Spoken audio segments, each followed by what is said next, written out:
Hey guys, welcome to a new video. Today I'll be showing you how I do a loose urban sketch with ink and watercolor.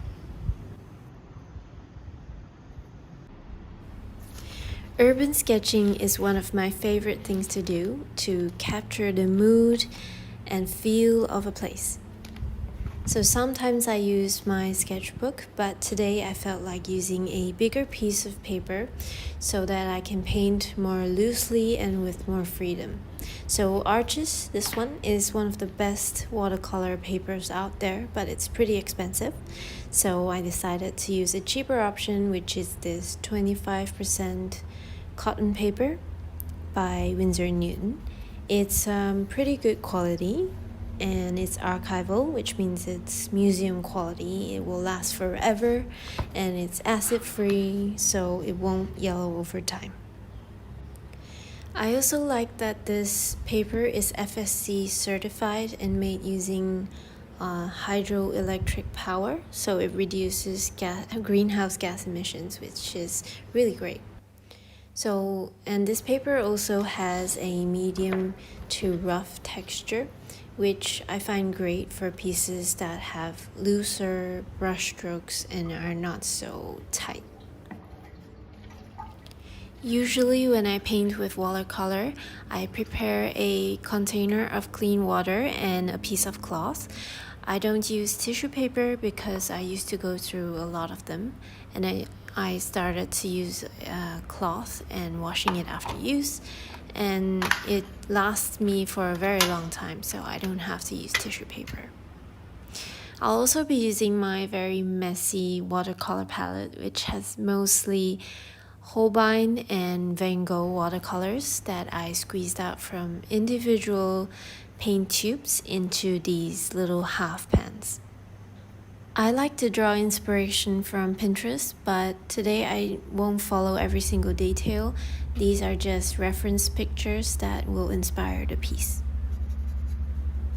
So I will be using some synthetic mop brushes, which take up quite a lot of water and paint, because I will be starting with a wet on wet wash for the base of the whole illustration or painting. So I will need a lot of paint and water on my brush to paint really quickly.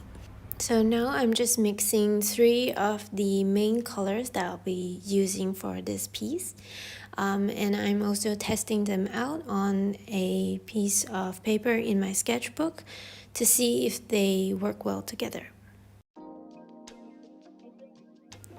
Alright, so I'm starting by brushing clean water onto the paper in basically the center.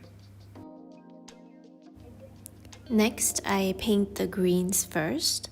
I want this to look loose and full of energy, so I painted this quite fast with some random strokes scattered around the paper.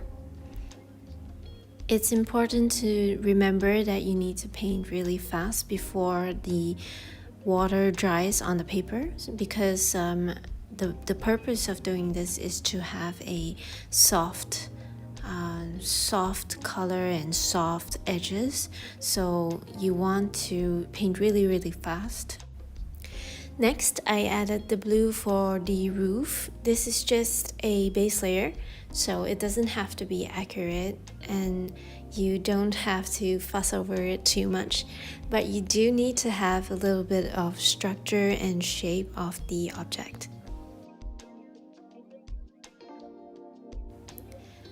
After that, I added the burnt sienna mix. It may look like it's quite intense here, but this color will become lighter once the paint dries, so you don't have to be worried if it's too intense right now. Then I added some grayish brown for the windows and some of the pots. At this point, the paint was starting to dry, but I still added some blue and green to certain areas to give the piece a little bit more balance.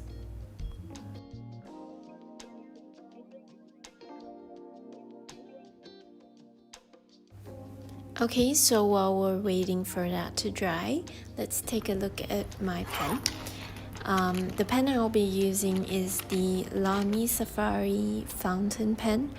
I have it with a medium nib, and I'm also using black noodler's ink, which is water resistant. So it's very, very important that you use water resistant ink for this piece that you'll be using watercolor on later.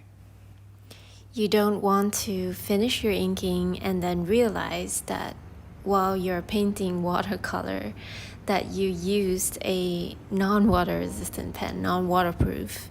So trust me, I've been there and done that before. It's not fun.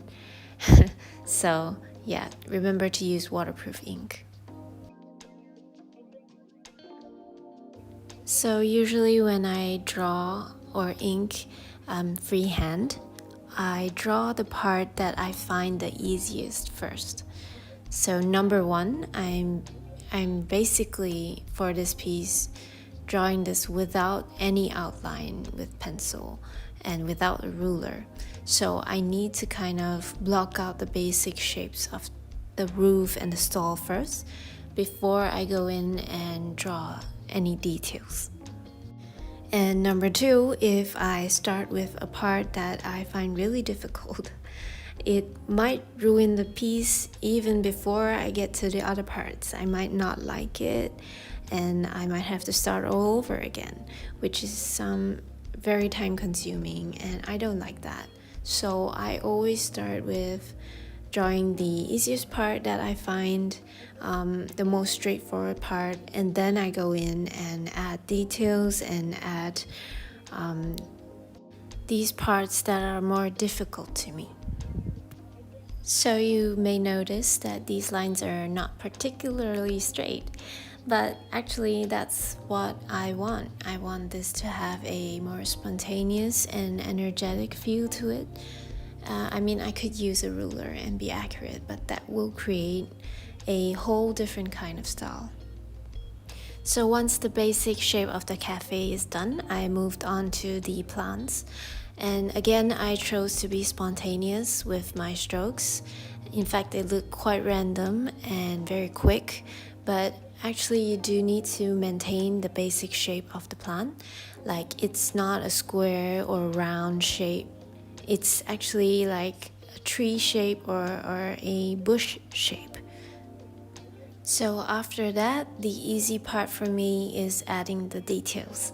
So in my opinion, broken lines like these on the roof, they help to make it look less cartoony and look a little bit more natural.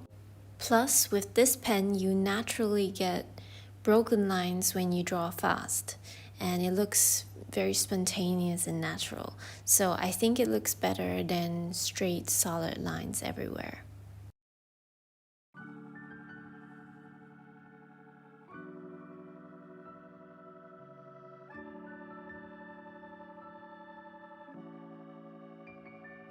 So one of the most important elements right here is the shopkeeper right in the middle there. So you want to be extra careful not to mess this one up, because a weirdly shaped person will probably ruin the piece, since it's very obvious if you get it wrong. And if you get the person in the wrong proportions, people will they will pick it up. And so do be careful when you draw people.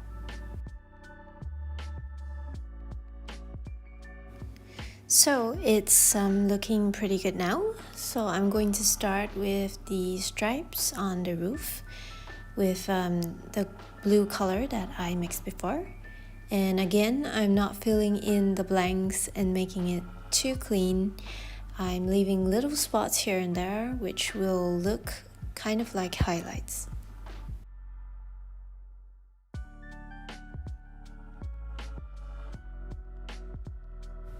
And by the way, I did leave this ink for about 15 minutes to make sure it was dry before I started painting. Noodler's ink doesn't dry immediately, especially on this kind of paper. So I got smudges on my fingers, and it did get a little messy, but definitely remember to give your ink a little bit of time to dry if you're using the same stuff as I am. So now I'm using the second color for the Café. I'm painting in the wood colored areas.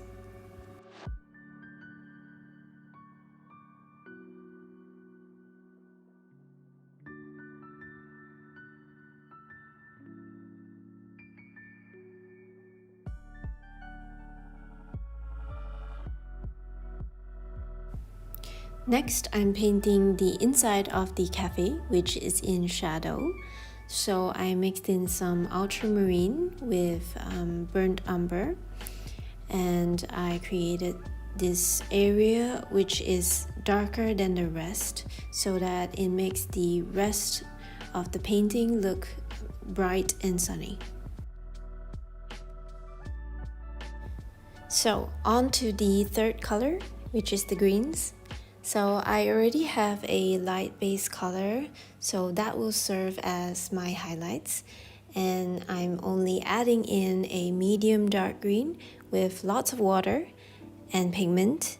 And later on, I add the darker green, which has ultramarine mixed in.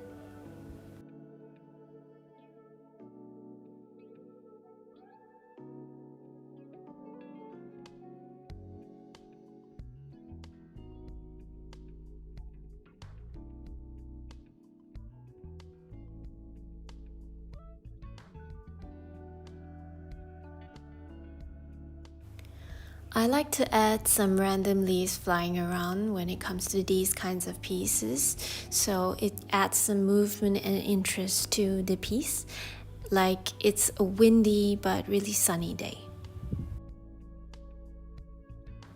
So I felt like this cafe needed a little bit more color, so I added yellow ochre to some of the wood and also some of the vases.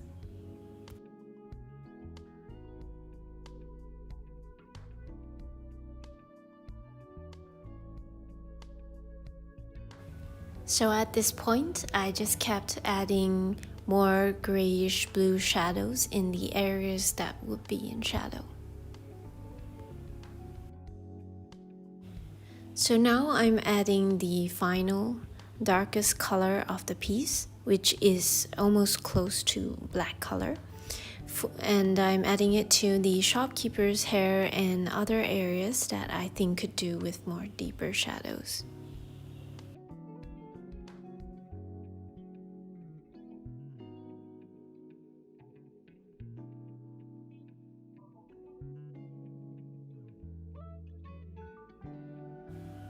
Light is coming from the top, but slanting towards the right side, so I added shadows below the vases and on the left of the bushes.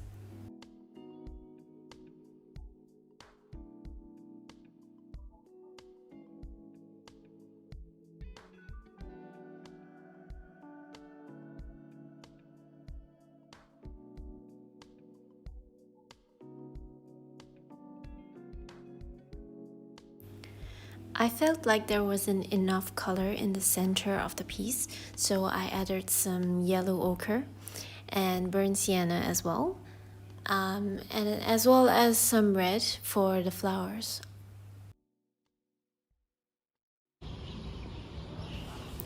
I think watercolor looks the best under natural sunlight, so I went on the balcony to look at it. And overall, I think it's okay, but the plants on the bottom left needed a bit of tidying up.